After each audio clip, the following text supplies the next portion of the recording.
ನಮ್ಗೆ ಯಾರು ಮುಖ್ಯಮಂತ್ರಿ ಆಗ್ತಾರೆ, ಸಿದ್ದರಾಮಯ್ಯನವ್ರು ಉಳಿತಾರ, DK ಆಗ್ತಾರ, ಸತೀಶ್ ಜಾರಕಿಹೊಳಿ ಆಗ್ತಾರ, MB ಪಾಟೀಲ್, ನಮಗದು ಬೇಕಾಗಿಲ್ಲ.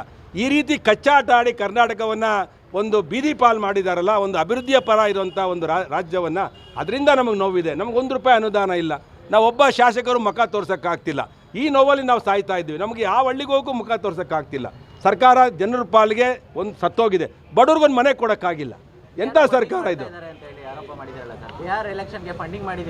100ಕ್ಕೆ 1,000 ಕೋಟಿ ಫಂಡಿಂಗ್ ಮಾಡಿದ್ದಾರೆ ಅಂತೇಳಿ ನಾವು ಹೇಳ್ತಿಲ್ಲ, ಕಾಂಗ್ರೆಸ್ನವ್ರು ಹೇಳ್ತಿದ್ದಾರೆ. ಎಲ್ಲರೂ ಮಂತ್ರಿಗಳಿಗೆ ಫಿಕ್ಸ್ ಮಾಡಿದಾರಂತ. ಅದಕ್ಕೆ ಸಿದ್ದರಾಮಯ್ಯನವ್ರ ಮನೇಲಿ ಡೈನಿಂಗ್ ಊಟದ ವ್ಯವಸ್ಥೆ, ಭೋಜನದ ವ್ಯವಸ್ಥೆ ಮಾಡಿ ಪ್ರತಿಯೊಬ್ಬ ಶಾಸಕ ಮಂತ್ರಿಗೆ 50 ಕೋಟಿ ಕೊಡಬೇಕು ಅಂತ ಹೇಳಿದಾರಂತೆ. 30 ಜನ ಅಂದರೆ 1,500 ಕೋಟಿ ಕೊಡಬೇಕು ಅಂತ ಹೇಳಿದಾರಂತೆ. ಅದಕ್ಕೆ ಎಲ್ಲ ಎಸ್ಕೇಪ್ ಆಗಿ ಕೊಡೋಗ್ಬಿಟ್ಟಿದ್ದಾರಂತೆ. ಕೈ ನಮ್ಗೆ ಯಾರು ಮುಖ್ಯಮಂತ್ರಿ ಆಗ್ತಾರೆ, ಸಿದ್ದರಾಮಯ್ಯನವ್ರು ಉಳಿತಾರ, DK ಆಗ್ತಾರ, ಸತೀಶ್ ಜಾರಕಿಹೊಳಿ ಆಗ್ತಾರ, MB ಪಾಟೀಲ್, ನಮಗದು ಬೇಕಾಗಿಲ್ಲ. ಈ ರೀತಿ ಕಚ್ಚಾಟ ಆಡಿ ಕರ್ನಾಟಕವನ್ನು ಒಂದು ಬೀದಿ ಪಾಲ್ ಮಾಡಿದಾರಲ್ಲ, ಒಂದು ಅಭಿವೃದ್ಧಿಯ ಪರ ಇರುವಂಥ ಒಂದು ರಾಜ್ಯವನ್ನು, ಅದರಿಂದ ನಮಗೆ ನೋವಿದೆ. ನಮಗೆ ₹1 ಅನುದಾನ ಇಲ್ಲ. ನಾವು ಒಬ್ಬ ಶಾಸಕರು ಮುಖ ತೋರ್ಸೋಕ್ಕಾಗ್ತಿಲ್ಲ. ಈ ನೋವಲ್ಲಿ ನಾವು ಸಾಯ್ತಾ ಇದ್ದೀವಿ. ನಮಗೆ ಯಾವ ಹಳ್ಳಿಗೆ ಹೋಗೋ ಮುಖ ತೋರ್ಸೋಕ್ಕಾಗ್ತಿಲ್ಲ. ಸರ್ಕಾರ ಜನರ ಪಾಲಿಗೆ ಒಂದು ಸತ್ತೋಗಿದೆ. ಬಡವ್ರಿಗೊಂದು ಮನೆ ಕೊಡೋಕ್ಕಾಗಿಲ್ಲ. ಎಂಥ ಸರ್ಕಾರ ಇದು?